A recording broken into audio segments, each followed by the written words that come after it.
You've driven past their rocking chairs on every highway in America. You've eaten their biscuits and gravy in 665 different locations. And you've browsed their country stores filled with nostalgic trinkets. But do you know the tragic story behind Cracker Barrel's $2 billion empire? The visionary founder who built it all, then got forced out in disgrace? The discrimination scandals that cost millions? And the family empire that crumbled after one man's death? Let's uncover what really happened behind those rocking chairs. The visionary who saw the future. To understand the Cracker Barrel's empire, you have to understand the opportunity that created it. And that opportunity was chaos. In the late 1960s, America's interstate highway system was exploding across the country, revolutionizing travel but simultaneously destroying small-town America. Local general stores were dying. Family diners were losing traffic. Travelers were speeding past communities on brand-new superhighways, stopping only at sterile gas stations and fast food joints that offered zero warmth, zero hospitality, zero soul. Dan Wood Evins saw something different. He wasn't a chef or a restaurateur. He was an oil broker and sales representative for Shell Oil based in Lebanon, Tennessee.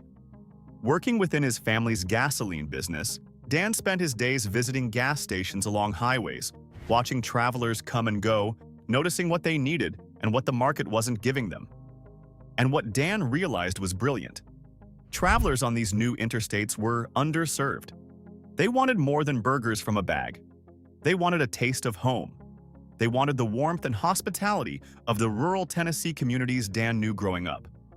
They wanted their mother's country vegetable spreads, their grandmother's biscuits and gravy, the feeling of sitting on a front porch in a rocking chair without actually having to drive off the interstate to find it. So Dan built it for them. On September 19, 1969, the first Cracker Barrel opened on Highway 109 in Lebanon, Tennessee. Dan leveraged his family's land and partnered with a local contractor to design a space that evoked the general stores of his youth, complete with a front porch, rocking chairs, and a large stone fireplace. The building looked like it had been standing for generations, but it was brand new. That was the magic. The name itself was a stroke of genius. Cracker Barrel referenced the literal barrels of crackers that used to sit in old country stores where locals would gather to play checkers and swap stories. But it was also an adjective. Merriam-Webster defines Cracker Barrel as suggestive of the friendly, homespun character of a country store. It was nostalgia wrapped in comfort food with a side of Americana, and it worked immediately. Dan's business model was simple but revolutionary. If every Cracker Barrel served the same reliable comfort food, travelers would learn to seek out the franchise wherever they went. No surprises, no risks, just biscuits, gravy, and the promise that every location would feel exactly like home. And Dan didn't just serve food. The original concept included gasoline sales, a restaurant, and a retail gift shop all in one location. Travelers could fuel up their cars, eat a hot meal, and buy souvenirs for the kids, all without getting back on the highway. It was a one-stop experience designed for maximum convenience and maximum profit. The strategy was a massive success. Within a year, Dan ditched the gas business entirely to focus on what was working, the restaurant-retail hybrid model. By February 1970, he incorporated Cracker Barrel and went on an expansion tear, building new locations near interstate exits across the South. By 1981, the company went public, raising capital for even more aggressive national expansion. Dan Evins had built something genuinely special, a brand that felt established and historical from day one. A business model that thrived on nostalgia for a simpler America. An empire that, within a decade, would generate hundreds of millions in revenue and make Dan very, very wealthy. But Dan Evins wasn't just building a restaurant chain. He was building a fortress, a cultural institution so deeply tied to a specific vision of America that any attempt to change it would feel like betrayal. And that fortress mentality, that obsessive commitment to a singular vision of the past, would eventually become the company's greatest liability. Because the America Dan Evins was selling? It didn't exist for everyone. And the people he excluded from his vision were about to make that very, very clear. The antique obsession and the formula that couldn't fail.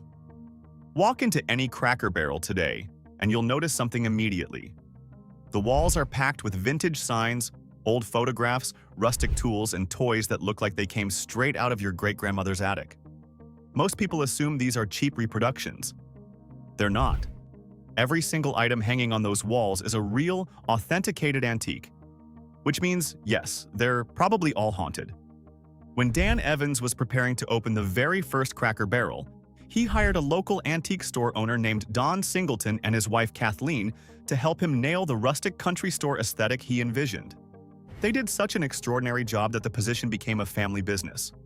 Today, their son Larry runs the entire antique operation for the chain.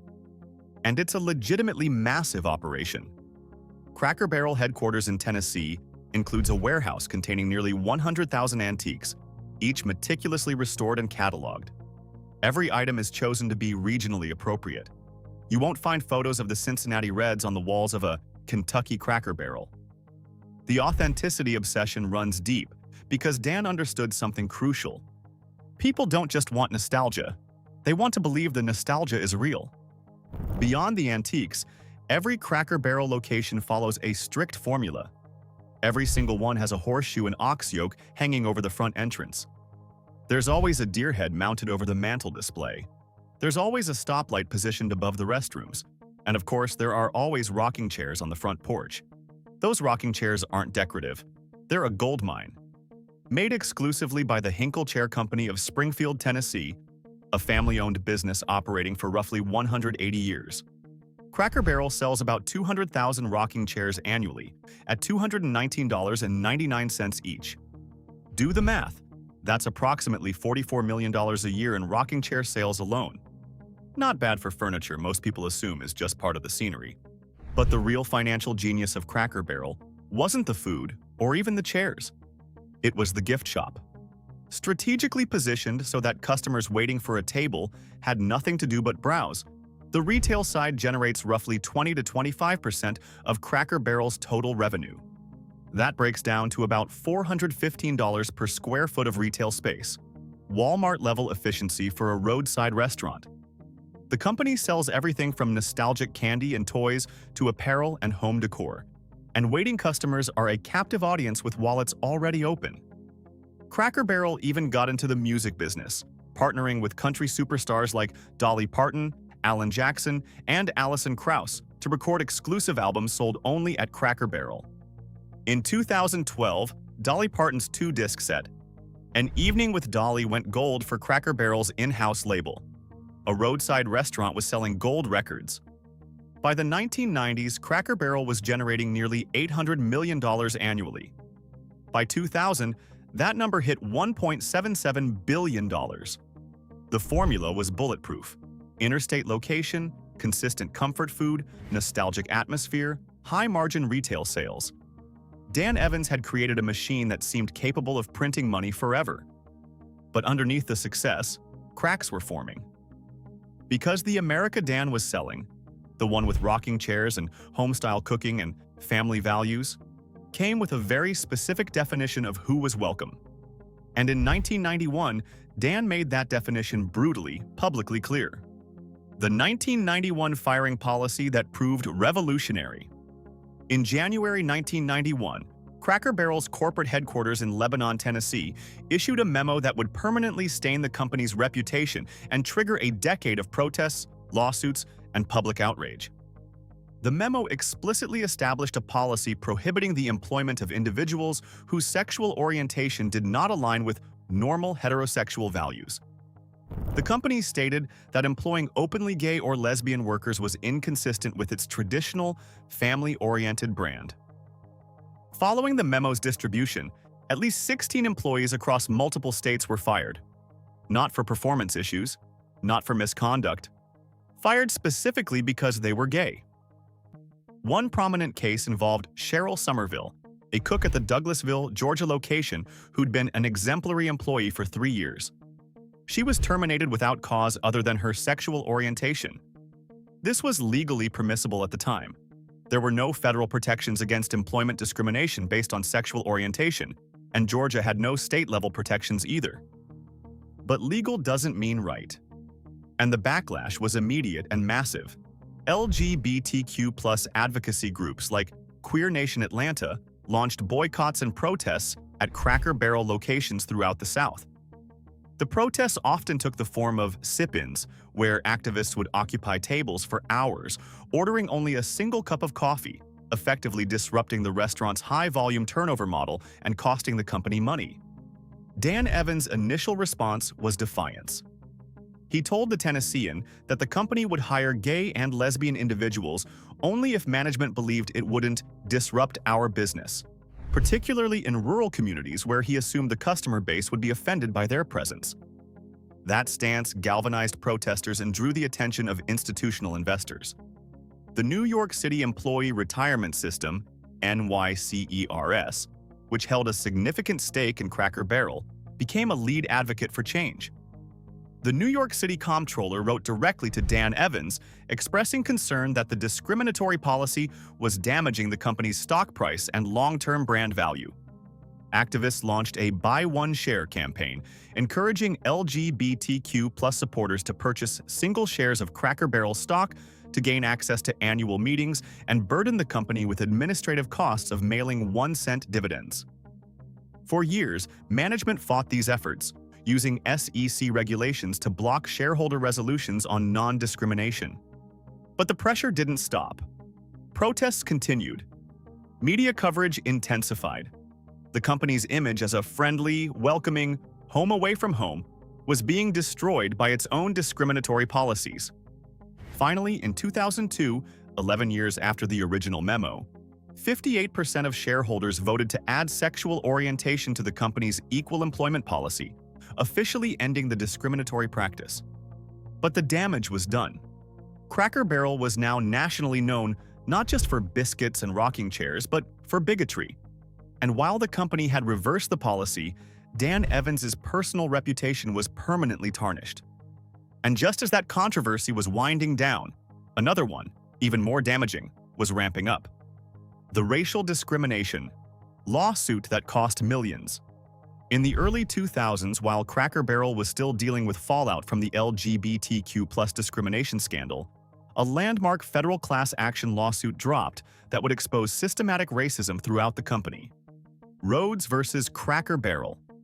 Old Country Store, Inc. involved over 40 plaintiffs across 16 states, spearheaded by attorney David Sanford and joined by the NAACP. The allegations were shocking and painted a picture of institutionalized racism that completely contradicted the brand's hospitality mission. The claims were brutal. Black customers alleged they were forced to sit in segregated sections, often in the back of the restaurant or in smoking areas. White servers reportedly refused to wait on black customers, and black patrons faced significantly longer wait times than white diners. In some cases, customers claimed they were outright refused service. The employee allegations were equally damning. Black workers were allegedly relegated to back-of-the-house roles like dishwashers and cooks, paid less than white counterparts doing identical work, and systematically denied promotional opportunities. Managers ignored or participated in racist slurs. And in the most extreme allegations, plaintiffs claimed they were served food that had been discarded in the trash. The severity of the claims prompted the U.S. Department of Justice to launch a formal investigation under Title II of the Civil Rights Act of 1964. This was historic. The DOJ's only racial discrimination case of this kind, brought during the George W. Bush administration. The DOJ's findings confirmed that discriminatory practices were prevalent in at least 50 restaurants across 7 southern states. The evidence was overwhelming. In May 2004, Cracker Barrel reached a consent order with the DOJ. While the company didn't admit wrongdoing, it agreed to implement comprehensive changes, hiring an independent auditor to monitor compliance, implementing third-party testing, where undercover agents would visit restaurants checking for disparate treatment, expanding diversity training for all managers and employees, and publicly posting non-discrimination policies in all locations. Shortly after the DOJ agreement, the company settled the private class action lawsuit for $8.7 million, providing financial compensation to individuals harmed by its practices. But once again, the financial settlement couldn't repair the reputational damage. Cracker Barrel, a company built on selling nostalgia for simpler times, was now nationally known for discrimination against both LGBTQ plus employees and Black customers. The irony was brutal. Cracker Barrel sold hospitality while systematically denying it to people based on who they were. And while all of this was unfolding, Dan Evins, the man who'd built the empire, the man whose policies had created these crises, was losing his grip on the company he'd founded. The death of a founder. In 2001, Dan Wood Evins was forced out as CEO of Cracker Barrel. The man who'd built a $2 billion empire from a single gas station restaurant was booted from his own company by shareholders who'd had enough of the controversies, the lawsuits, and the reputational damage his policies had caused. Dan stepped down from day-to-day operations but remained chairman emeritus, a ceremonial role that kept his name attached to the company without giving him real power. For someone who'd controlled every aspect of Cracker Barrel's growth for over 30 years, it must have been devastating. On January 14, 2012, Dan Evins died from bladder cancer at age 76. He passed away at his daughter's home in Lebanon, Tennessee, the same town where he'd opened the very first Cracker Barrel 43 years earlier. Dan's legacy was complicated. He was a visionary entrepreneur who'd pioneered the restaurant-retail hybrid model and created a brand that touched millions of lives. He'd built a company that employed tens of thousands and generated billions in revenue. He was beloved by many long-term employees and credited with creating a workplace culture with exceptionally low turnover rates for the restaurant industry. But he'd also instituted discriminatory policies that caused immense harm. He'd publicly defended bigotry. He'd fought against inclusion even when shareholders, customers, and employees demanded change. When Dan died, he left behind his wife Donna, 5 children, and a company in transition. His family remained in Lebanon, but direct management of Cracker Barrel had already shifted to professional executives like Michael Woodhouse and later Sandra Cochran. The Evins family retained significant wealth from Dan's stake in the company, but they were no longer steering the ship. And without Dan's iron grip on the brand's identity, cracks in the foundation started showing. Just months after Dan's death, tragedy struck again. This time in a way that had nothing to do with corporate policy and everything to do with human horror. In April 2012, a domestic dispute ended in a triple murder-suicide inside a Cracker Barrel location in Brooklyn, Ohio. A 42-year-old woman and her 2 10-year-old daughters were shot and killed by her husband during what was supposed to be a birthday dinner. The woman had told her husband she was leaving him, and he left the restaurant, retrieved a gun, returned, and opened fire. The wrongful death lawsuit that followed alleged that the mother had begged the restaurant manager to let her and her daughters hide in the walk-in cooler after her husband left to get the weapon. The manager allegedly refused, stating that Cracker Barrel doesn't get involved in domestic disputes. The incident reinforced a perception that Cracker Barrel, despite selling itself as a home away from home, sometimes lacked the human intervention required to protect people when it mattered most. Dan Evins had built an empire on nostalgia and hospitality. But in his absence, the company was struggling to live up to those ideals while simultaneously grappling with scandals, tragedies, and a business model that was starting to show its age. Because the America that loved Cracker Barrel in 1991? That America was changing, and Cracker Barrel wasn't sure how to change with it. The activist investor who won't go away. For over a decade, Cracker Barrel has been locked in a relentless proxy war with one man, Sardar Biglari, the CEO of Biglari Holdings and Steak and Shake. Biglari started acquiring Cracker Barrel stock in 2011 and has since waged 7 unsuccessful campaigns to gain seats on the board of directors. He's criticized management for mismanagement and wasteful spending, specifically targeting investments like the $140 million dumped into Punch Bowl Social, an urban entertainment concept that filed for bankruptcy in 2020, and the $36 million acquisition of Maple Street Biscuit Company, which Biglari labeled an unnecessary distraction. But Biglari's most consistent criticism? Any attempt to modernize Cracker Barrel's aesthetic or expand beyond its core brand. He's called rebranding efforts obvious folly that would destroy the soul of what made Cracker Barrel special in the first place. And his tactics have been unconventional. Biglari has used billboard space to call for the firing of Cracker Barrel's CEO. He's sold MAGA-style red hats, at Steak and Shake locations with slogans like "Make frying oil tallow again" and "Big Larry was right about everything." He's turned his shareholder activism into performance art, positioning himself as the defender of Cracker Barrel's traditionalist identity against corporate sellouts trying to modernize. Cracker Barrel's leadership has consistently urged shareholders to reject Big Larry, citing his self-interested motives and potential conflicts of interest as head of a direct competitor. And shareholders have consistently sided with management, blocking Big Larry's board seats every single time. But Big Larry hasn't gone away. He remains a significant shareholder and a constant thorn in management's side, effectively functioning as a conservative watchdog, ensuring Cracker Barrel doesn't stray too far from its roots. And here's the thing. Big Larry's criticisms, while delivered in bizarre fashion, have sometimes been proven right. Because when Cracker Barrel did try to modernize in a big way, it turned into one of the most expensive, embarrassing failures in the company's history. The $700 million rebrand disaster. In 2024 and 2025, Cracker Barrel launched a nearly $700 million rebranding effort designed to modernize the company for a new generation of customers. The centerpiece was a new logo. Gone was Uncle Herschel, the detailed illustration of a man in overalls leaning against a barrel that had defined the brand for decades. In its place, a sterile, minimalist text-only logo that looked like it belonged to a tech startup, not a Southern comfort food chain. Simultaneously, the company began testing modern interiors in 4 locations. White walls replaced the warm, cluttered aesthetic. Streamlined light fixtures replaced rustic lanterns. The signature antique trinkets that had covered every wall for 56 years were drastically reduced. The response was overwhelmingly, catastrophically negative. A YouGov survey revealed that 76% of Americans preferred the old logo. 29% said the changes made them less likely to dine at Cracker Barrel. Critics labeled the new design soulless, generic, and a betrayal of everything that made Cracker Barrel special. Conservative influencers and political activists seized on the rebrand as evidence of Cracker Barrel bowing to progressive liberal ideas.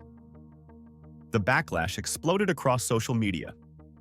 And then former President Donald Trump weighed in, publicly urging the company to return to its original look. Cracker Barrel's stock dropped significantly. Sardar Big Larry, predictably, hammered management for the disaster. And in late 2025, the company announced it would reinstate the classic logo and suspend all restaurant remodeling plans. It was a humiliating, expensive admission that Cracker Barrel's identity was so deeply tied to its past that any significant modernization was functionally impossible without risking total collapse. The company had spent $700 million trying to attract younger customers and ended up alienating everyone. The rebrand became a case study in how not to evolve a legacy brand, and the financial consequences were brutal. The empire on life support. As of early 2026, Cracker Barrel is in survival mode. Total revenue sits at $3.48 billion, but net income has collapsed to just $12.9 million, a razor-thin margin that signals serious trouble. Comparable store restaurant sales are down 7.1%. Comparable store retail sales are down 9.2%. Adjusted EBITDA dropped 48.8% year-over-year. The company is carrying $531.5 million in total debt and has reduced capital expenditures to conserve cash. They're implementing corporate restructuring to save $20 to $25 million annually. They're pushing the Cracker Barrel Rewards program, which grew to 10.7 million members, hoping loyalty can offset declining traffic. But the core problem remains. Cracker Barrel's customer base is dying. Literally. Before COVID, senior diners provided steady, loyal traffic. Post-pandemic, they never fully returned. Health concerns, inflation hitting fixed incomes, and changing habits meant many seniors viewed eating out as a luxury they could no longer afford. Cracker Barrel tried pivoting to younger customers by adding alcohol sales after 50 years as a dry establishment, launching TikTok campaigns, partnering with influencers, and creating virtual delivery brands. But younger diners perceive the brand as dated, while adding alcohol and modern marketing alienated remaining loyalists. The company is trapped. It can't modernize without triggering backlash from traditionalists like Big Larry and conservative customers. But it can't stay frozen in time without losing relevance as its core demographic ages out. Cracker Barrel spent decades selling nostalgia for a simpler America. But that America, the one Dan Evins envisioned with rocking chairs and home-style cooking and family values, is disappearing. And the company built to preserve it is slowly dying alongside it. The tragedy of the Cracker Barrel empire isn't just the discrimination scandals or the lawsuit settlements or the failed rebrand.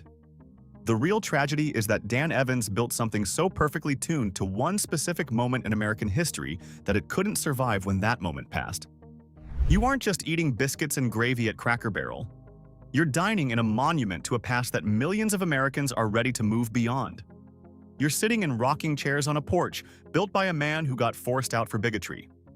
You're browsing antiques in a store fighting for survival while carrying over $500 million in debt.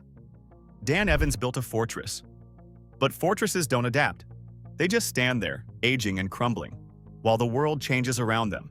And that's exactly what's happening to Cracker Barrel right now. So, which part of this story fascinated you the most? Let us know in the comments below, and for more such interesting peeks into the lives of rich, check out Global Status.